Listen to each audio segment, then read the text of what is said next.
கண்ணாடி முன் நின்று பார்த்து கொண்டேன்.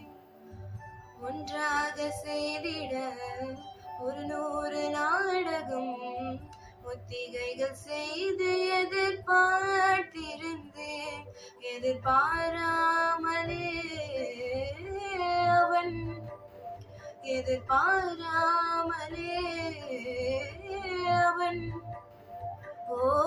பின்னிருந்து வந்து என்னை பம்பரமாய் சுழற்றி விட்டு உலகுண்ட பெரும் வாயில் எந்தன் வாயோடு வாய்ப்பதித்தார். இந்த பூலோகம் என்றொரு பொருளுள்ளதை இந்த பூங்கோதை மறந்தாளே.